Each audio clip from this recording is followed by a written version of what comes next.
গ্রামের এক কোণে একটি কাঁচা ঘর। সেখানে থাকে রূপা। বয়স মাত্র 12। জন্মের পর থেকেই একসঙ্গে সংসার সাজিয়েছিলেন তার বাবা মা। কিন্তু হঠাৎ একদিন দুর্ঘটনায় দুজনকেই হারায় রূপা। সেদিন থেকে আকাশ যেন ভারী হয়ে থাকে তার, চোখের জল মেখে।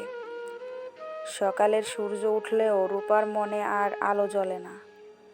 খালি মনে হয় যদি বাবা থাকতো, যদি মা থাকতো। মা প্রতিদিন সকালে মাথায় তেল মেখে দিত, হাতে ভাত তুলে দিত। বাবা বিকালে মাঠ থেকে এসে কোলে তুলে নিত। সেই সব স্মৃতি এখন শুধু স্বপ্নের মতো ভেসে আসে। তবুও রূপা হাল ছাড়ে না। নিজের বই খাতা আঁকড়ে ধরে সেই স্কুলে যায়। ভেবেছে পড়াশোনা করে একদিন বড় মানুষ হবে।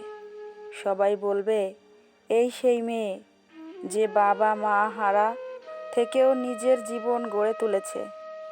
রূপা জানে বাবা মা নেই, তবুও তারা তার সঙ্গে আছে।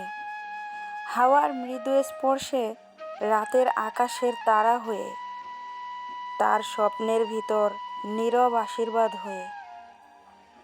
বন্ধুরা, গল্পটি ভালো লাগলে অবশ্যই সাবস্ক্রাইব করে দেবেন।